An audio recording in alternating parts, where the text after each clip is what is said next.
From religion to wrestling, gumbo to grits, politics to poetry, and all things Southern in between, this is Take on the South. Produced by the Institute for Southern Studies and hosted by the College of Arts and Sciences at the University of South Carolina, Take on the South examines the highs and lows of the American South, examines the truths and fictions of the country's most distinctive region, and picks the brains of some of its most accomplished students. To understand the South, you need to take it on, and that's what we'll be doing. Join us as we take on the South.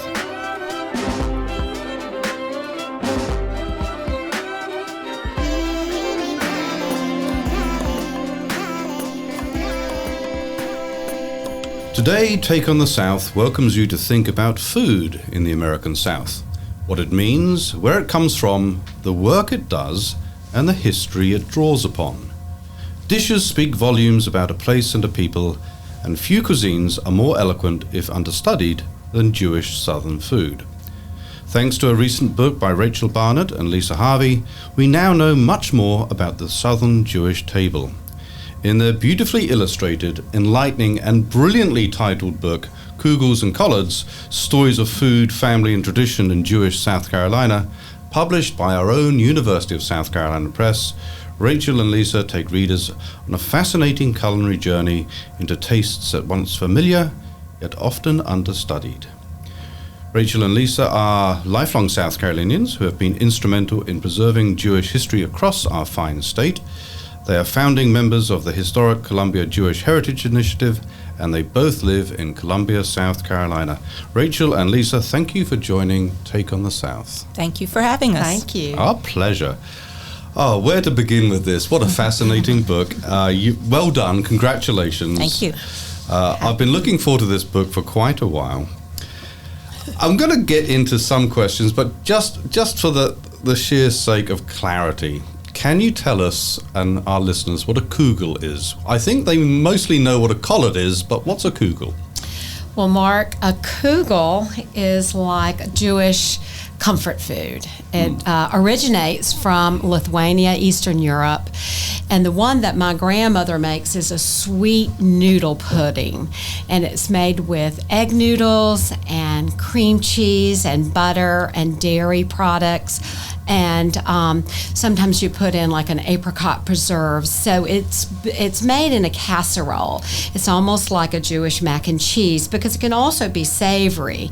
It can you could put vegetables in it, and one of the original ones is a potato kugel, and that comes from Eastern Europe. Okay, thank you. Yeah, that sounds rather tasty, I have to say. Yeah. Who came up with this brilliant title? Well, I did. That's very good. I don't know. It's alliteration, I think, and it just the Kugels and Collards, with Kugels kind of illustrating and symbolizing the Jewish food culture, and Collards, of course, symbolizing the Southern food culture, and it just rolled off our tongues, and everybody seemed to have liked it. I love it. I think it's brilliant, and I think it's very effective. You might be in the wrong job here, you know. I like naming things, actually. Well, you're pretty good at it. So just tell us generally, why this book? What inspired you to write it? Where did it come from? It actually began as a blog. Okay. Back in 2016, Lisa and I were volunteers with Historic Columbia's Columbia Jewish Heritage Initiative project. Mm-hmm. We were documenting Columbia's Jewish history through oral histories and putting up markers and walking tours. We had a hunch that a way to tell family stories, that food would be that vehicle. Yeah. That's something everybody can say, oh, my grandmother's brisket, those tastes, those smells, and it would spark that conversation of family history. So we had a blog. Historic Columbia stepped up. Kugels and Collards was born. We had the blog for about 4 years. And the USC Press came calling, and we had a meeting, a delightful meeting. We presented a proposal. As you know, in academic press, you go through a lot of hoops. Yeah. It was a new project, new for us. We had incredible mentors, Dale Rosengarten, who was the curator of the Jewish Heritage Initiative in College of Charleston, who's now retired, and Marcy Cohn-Ferris, who you know, who is probably the grand poobah of Southern Jewish history, food history. Sure. So just as the country went into lockdown with COVID, we were ready to start taking on the book. We had our contract, and we reached out across South Carolina. I'm the executive director of the Jewish Historical Society of South Carolina. We were doing monthly Zoom programs, and we were gathering 200-300 people across the country, really, for these programs. And we would make a pitch. Hey, did you grow up here? What kind of food stories do you have? Of course, we had plenty from Columbia, but we wanted to make sure that we had geographic representation. And I grew up in a small town, so I was particularly interested in those small town stories. Lots of folks grew up in those small towns, but they've moved away, but they heard us. And they got in touch. So we collected stories and we began writing. And 4 years after that first conversation about a book, we now have Kugels and Collards. So interestingly, so COVID perhaps accelerated this in a way, or at least gave you a lot of information that you perhaps would have had a harder time finding? I think so, in a way. And it also gave us that time. Lisa and I set up time every Monday on Zoom, and we were going through this methodically, and we were looking at the state, and we'd say, okay, who do we know in a particular part of the state? Sure. And we'd be reaching out, who is the best cook? What's the family history? Of course, Jewish Historical Society, through the College of Charleston, through our collection, we have 600 oral histories that date back to the 90s. So we had this whole body of information we could go to, and then we could go and try and maybe track down family members. So yeah, in a way, it was a great way to spend up the lockdown time. It was a little bit of a blessing in disguise because we could gather people by our newfound Zoom, and we gathered siblings to talk about their family table, their grandparents, and they loved it. I mean, some of them hadn't been together in a while, and some of those interviews really became, and the book itself has become an unintentional archive for Jewish history in South Carolina, via the vehicle of food. Memories around a table, Mark, are very visceral. They're tactile and sensory, and those smells and that sensory, the smell, the taste, the visuals of food really bring emotions to the forefront. And so we've got some incredible interviews, and we had to do a lot of editing because people really talked. I was going to ask you about that because you have about 80 recipes, beautifully illustrated, and the backstories behind them. You probably had to cull those 80 from how many? Hundreds? We culled pretty good, but then when we put it together, we were told we had to cut 10,000 words. Welcome to the world of academic writing. I completely that was our get hardest. I bet it was It hard. hurt. Well, all that means is there's a volume 2 in the offing, right?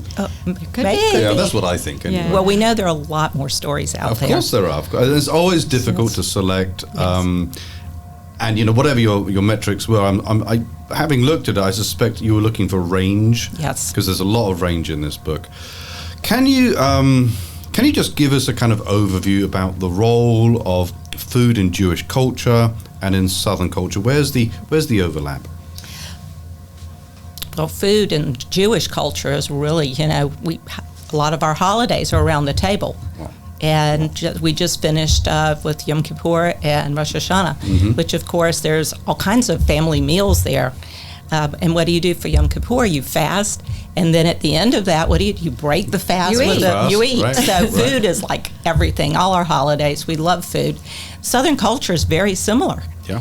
We love, our Southern foods, and I think it is the hospitality aspect and the family aspect where these come together.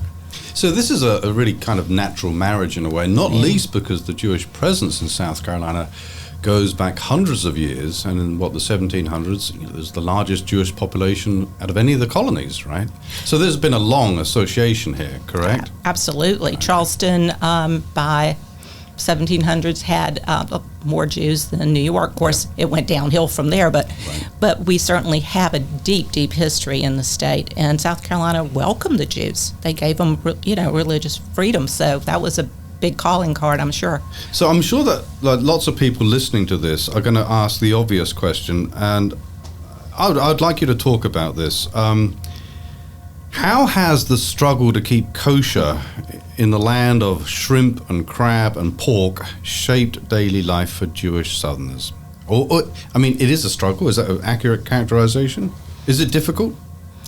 It's not a struggle any longer, I think, but I'm going to let Rachel answer that because both of our grandparents actually and great-grandparents definitely kept kosher homes. They were immigrants. They immigrated to America, and they wanted to keep their traditions. But they moved. My grandfather, I'm going to let Rachel's going to illustrate this even more so, but my grandfather was from Russia and my grandmother from Poland. They came to America via New York, but they had sponsors down in the South in Estill, South Carolina. So my grandfather, being one of 7, moved to the South with his traditions, married a Polish woman, who also kept Jewish traditions. But there was plenty over time and via, across the generations, well, just 3 generations, honestly, some of those kosher and dietary laws have eased up and kind of really no longer are kept in our personal homes. But we certainly have a collective memory of that. And my grandmother and great-grandmother's voice is still in my head. Rachel, what about you? I grew up in a little town, Somerton, about an hour from Columbia. And like Lisa, my grandparents were immigrants, and they kept a kosher home, as kosher as they could in a small town. I actually think they had chickens in their backyard at one point. Assimilation takes its toll a couple of generations later. But I will say, my father, even growing up in Somerton, our home was kosher to the point of there was never any pork, never any shellfish, never milk and meat on the same table. All of that was observed. I didn't taste a ham sandwich till I was in high school, and it was not in my home. It was because I traded mine with a girl at school. So, to me, that was totally forbidden when you're raised that way. Of course, assimilation takes hold, next generation. So, fortunately or unfortunately, I now partake in all of those wonderful Southern delicacies that we enjoy. But I will say, I don't eat cheeseburgers. Old habits die hard. Of course they do. And I'm really not a huge fan. I'm sure people won't get upset with me of a lot of barbecue, but, I do enjoy a taste now and then. So I think it's probably a taste thing a lot of times. No, I get it. I understand. You're probably a lot healthier for not eating cheeseburgers, so there's always a plus, isn't there? Before I get into a couple of other things, can you just give us an example, like a good example of this kind of creolized, Jewish Southern food, like an obvious thing that people eat and they might not realize what they're eating? So the Southern Jewish table is not a mashup. It's not, let's take this and that and let's put it together. The Southern Jewish table really is the Southern and the Jewish where they coexist on the same table. Right. So we can have like a brisket, a wonderful sweet and sour brisket. We're not talking the barbecue kind of brisket. We're talking Jewish brisket, cooked slowly in a sweet and sour sauce till it falls apart. And it could be sitting next to a big old platter of fried chicken. And next to that, you'd have collards. You might have a kugel on your table, particularly if you're not keeping kosher and you don't care you've got dairy and meat together. Right. Otherwise, you might do a potato kugel, because that would sit. That would, collards or whatever fresh vegetables are in for that particular season. Lots of vegetables would be on that table. A lot of Jewish food is brown. So we welcome the southern the southern vegetables. And honestly, I believe that they came to our table through African Americans, and that's how they got to the South anyway. I think us enslaved Africans brought us yams and beans and rice and okra, and these vegetables found their way on our table. And I could tell you a quick story about how in my family they came to our table. My grandfather, Firetag, my maternal grandfather, lived on St. Philip Street and in Charleston, South Carolina, and that street was Jewish families as well as African American families, and those were the 3-story Charleston houses with the side porches to catch the breeze. So he lived in one. The Firetags lived in one with two other families, and alongside him lived the Gilliards. And Annie Gilliard was employed by my grandfather's family. The children played in the backyard in the common area, but Annie would leave her family, come over and work for the Firetags because he was a merchant. My grandmother would leave and help him in the store. He had an Army-Navy store on King Street. Well, Annie was taught to keep a kosher kitchen by my grandmother. Now, I don't remember my grandmother cooking, but I know Annie became a kosher cook in the Firetag home. But she also brought okra gumbo. And now this is a passed down story, a passed down recipe, Mark, for our family. It is delicious. It's fresh. It's really not a gumbo. It doesn't have a roux, but it's more like a succotash. So it's okra and corn and lima beans and fresh tomatoes, and Annie Gilliard brought that to us along with lots of other things. I'd like to think she took a little Kugel home to her family and learned to make that, but I don't know about that. But I do know that okra gumbo has been a staple in our home since she introduced it. So this is interesting. It sort of parallels the parallel at the table, right? So you have African Americans who are sort of domestic help and servants in the early 20th century? Yeah, late 20s, 30s. Yeah, okay. And they're coming in to Jewish homes and they're being introduced to kosher cuisine. Like, this is how this is done. This is what we can do. And they do it. But they're also bringing some of their culture, their food, their cuisine into those homes. Absolutely. And then taking things back, possibly.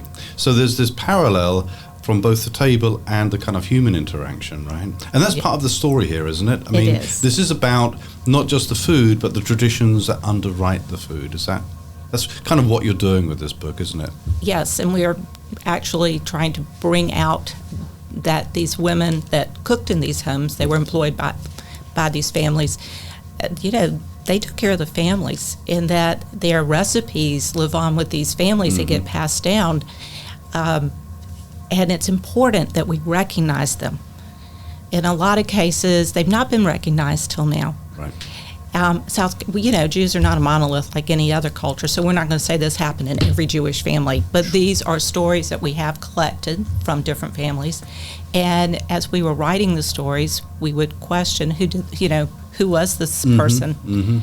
We have one story from a relative whose mother was known to make the best chopped liver. Of course, that's another story, is chopped liver. But I asked her, I said, now I need that story. I need your mother's chopped liver recipe. Okay. And she laughed and she said, that was not my mother's. It was the woman who cooked for the family, made the chopped liver. Yeah. So I said, now we need that story. Yeah. Because we think that, we wouldn't have a Southern Jewish table without this. That's right. Right? So it's time to recognize. Yeah, one of the things I really like about your book is precisely this kind of peeling back of, it's not just a cookbook, it's not just recipes. Here are the human stories that went into to inform those recipes. Yeah. And we are what we eat. But you take a really capacious view of that, and I think that's all to your enduring credit. Can you talk about some of the sort of Jewish entrepreneurs, the grocers, the bakers that existed perhaps in Charleston especially, but also Columbia, and it was a significant presence? I mean, is it still around today, or was this largely an historical phenomenon?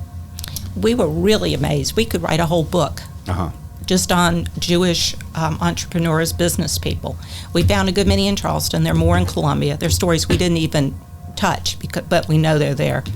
South Carolina's Jewish history, particularly in the late 19th, early 20th century, with the immigrant wave, a lot of these folks came down and they became merchants in small towns, and Charleston and Columbia. But if you focus on the small towns, my grandfather was a Russian immigrant. He and his brothers came down, and they would go out to these little towns and they'd set up stores. First, they were peddlers. First, Yep. they had packs, Yep, right? yep, And they would send them on a train. Yep. And I mean, you got to think about South Carolina back in those days. I mean, I doubt if there wasn't, the roads were very good.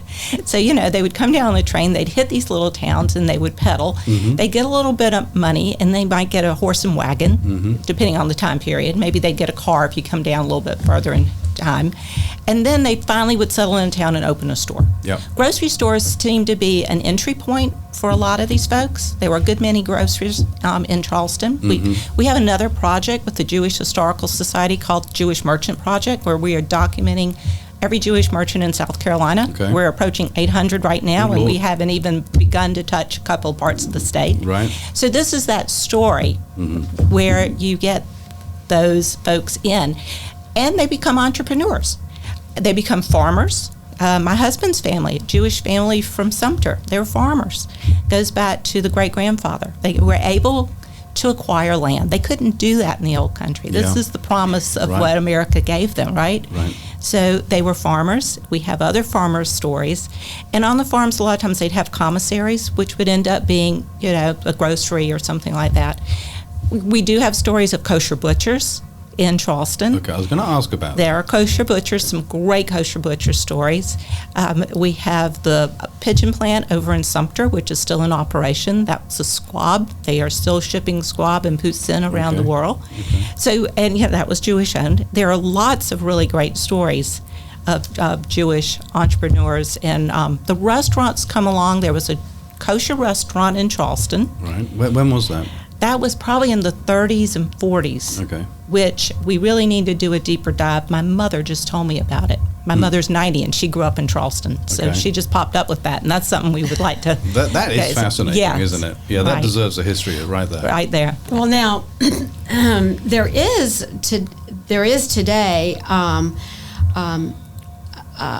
Grouch's Deli, Yeah. which is started in the 40s, and they did a good effort of bringing down New York foods and blintzes and pastrami, and that's still here. So Yes. we're real proud of that, and that's actually a franchise Yeah. around the South. And then there's my cousin's restaurant, Hyman Seafood, which is in Charleston. It actually started out at Aaron's Deli. His brother is Eli and Aaron Hyman own Hyman's Seafood, and Aaron started out as Aaron's Deli to bring kosher and deli foods to Charleston, but his brother came and decided that it might be a better fit to make it a seafood. So what Eli decided to do is take some of the foods, some of the contemporary Southern foods like shrimp and grits, and make it more delectable, more edible, and for folks that are not comfortable with shellfish or have shellfish allergies. So he created a salmon and grits that's very popular. And I bet it's delicious. it's delicious. Yeah. We're going to go there actually this weekend and have a taste of some of his fried green tomatoes. And So these entrepreneurs, these grocers, are absolutely essential to shaping these recipes and what is, eaten at the table, right? They're kind of platforming this in a way. Well, or the South, or they assimilated, or they went with the market. Yeah, right. Because, it's business. So Yeah, it's business. Yeah. Okay. So could you talk to me about the role of Southern women and all of this? Because I know this figures quite prominently in your book. Southern women, Southern Jewish women. Yes. My grandmother's generation, both of my grandmothers, were business women. My mother's mother was an immigrant from Poland, and she and her husband had an Army-Navy store on Upper King in Charleston when my mother was an only child. These women were strong women. Her husband died when my mother was young. And we find that story, unfortunately, some of the men died young, and left the women in. They raised the children, and they ran the business. And they would have, somebody at home helping them with the children and cooking. And they were pretty amazing, in my view. I mean, both my grandmothers were. The one that was in Somerton did the same thing. She ran the business with her husband and took care of the home, and they were also involved with their Jewish communities, which is more difficult when you live in a tiny town. Yes. So, it takes an effort. There's a beautiful story about my Aunt Clara. It's my grandfather's sister, who I supposedly look like freckles and red hair. And I'm just going to read this one sentence. Sure, please and it do. says, although she was white, Jewish women, Clara, a Jewish woman serving an almost exclusively African-American clientele in Ward 1 in Columbia, South Carolina, through 41 years of reliable service, relationship building, and the generous lending of credit to those in need, she became a protected and well-respected member of her community. In a quick look around Baker's grocer, a customer might see a fresh produce with onions, collards, and turnips, milk and butter, eggs brought from an elderly woman. And Baker advertised a slew of non-kosher meats, including ham hocks, pig ears, and pickled pig's feet. And despite the store's non-kosher goods, the Baker family was still very familiar with old world Jewish traditions, and Clara often made at home borscht, strudel, and homemade dill pickles for her family. That is a very clever and nice summary, I think, of a lot of what you say in this book. What do you need your readers to take away after they read Kugels and Collards? Is there a fundamental message that you'd like them to remember? Well, I think the book is about family. Mm-hmm. And I hope, whether you're Jewish or not Jewish, doesn't matter. It's important, if you gather with your family as we head towards the holidays, for people to start talking about their own family recipes and memories. Mm-hmm. I'd love for people to write those down, or go in the kitchen and cook with your grandmother, that favorite recipe. It's really important to preserve these recipes. We found a lot of them were told. Many of them had not been written down, which meant we had to go in the kitchen and trial and error. We hope we are doing service to these wonderful recipes, because sometimes, cooking is an art. It really is. Yes, it is. So I hope people take away that, family and around that table is really important, and to, savor your own story. Sure. That's what we like to say. Savor your story. Savor your story. Rachel Barnett, Lisa Harvey, author of Kugels and Collards, published by the University of South Carolina Press. Thank you for being on Take on the South. Thank you very much for having us. Thank you, Mark.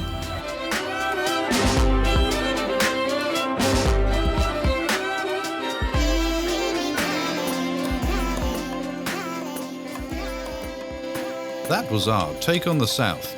Let us know yours. Find us on Facebook, Twitter, and Instagram at U of SC South. Take on the South is produced by Matt Simmons of the Institute for Southern Studies. Special thanks to Professor Dave Garner of the University of South Carolina School of Music for composing our music. Tune in next time for another Take on the South.